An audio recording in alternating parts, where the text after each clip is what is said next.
நண்பர்களே, கடினமா ப்ராஜெக்ட் பண்ணிட்டு இருந்தேன். ஒரே எரரா வருது. என்னன்னு பார்க்குறீங்களா? நெறைய பேரு உங்களுக்கு மட்டும் எரராவே வரமாட்டேங்குது ப்ரோ எப்படின்னு கேட்குறீங்க. ஆக்சுவலா எனக்கும் எரர் வரும். நான் வீடியோல போடும்போது அந்த எரர ரெக்டிஃபை பண்ணிட்டு தான் வீடியோ போடுவேன். இன்னைக்கு எனக்கு எரர் பார்க்குறீங்களா?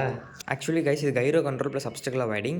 டிரான்ஸ்மிட்டர் அண்ட் ரிசீவருக்கு என்ஆர்எஃப் மாடல் யூஸ் பண்ணியிருக்கேன். மோட்டார் கண்ட்ரோலுக்கு L298 motor driver. Microcontroller Arduino Nano. அது பட்ஜெட்லேயே முடிக்கணும் அப்படிங்கிறதுக்காக அப்ஸ்டக்கிள் டிடெக்ட் பண்ணுறதுக்கான அல்ட்ராசோனிக் சென்சார். என்ன பிரச்சனைன்னு பார்த்தீங்கன்னா என்ஆர்எஃப் மாடியூல் ஆக்டிவ்ல இருக்கும்போது அல்ட்ராசோனிக் சென்சார் வேலை செய்ய மாட்டேங்குது. என்னன்னா இது ரெண்டுமே பார்த்தீங்கன்னா எனக்கு தெரிஞ்சு கான்ஃப்ளிக்ட் ஆகுதுன்னு நினைக்கிறேன். பிகாஸ் இதுக்கான டைமர் கரெக்டாக ஒர்க் ஆக மாட்டேங்குது. இதை நான் என்ஆர்எஃப் மாடியூலை ரிமூவ் பண்ணிட்டு நான் அதில் ஆப்ரேட் பண்ணுறப்போ எனக்கு டிஸ்டன்ஸ் கரெக்டாக கால்குலேட் பண்ணி வருது. இதே இதை நான் என்ஆர்எஃப் மாடியூலை கனெக்ட் பண்ணேன் அப்படின்னு பார்த்தீங்கன்னா எனக்கு டிஸ்டன்ஸ் கால்குலேட் பண்ண மாட்டேங்குது. சேம் டிஸ்டன்ஸ் தான் ரிப்பீட்டடாக வந்துகிட்டே இருக்கு. எப்படின்னா டிஸ்டன்ஸ் 400 காமிக்குதா, 400 மட்டும் தான் காமிக்கும், இல்லைனா 0 மட்டும் தான் காமிக்கும். ஸோ இதான் பார்த்தீங்கன்னா இஷ்யூ. ஸோ அதனால் என்ஆர்எஃப் மாடியூலும் அல்ட்ராசோனிக்ஸும் சேர்ந்து இந்த நேனோவில் பண்ண முடியாது போல்.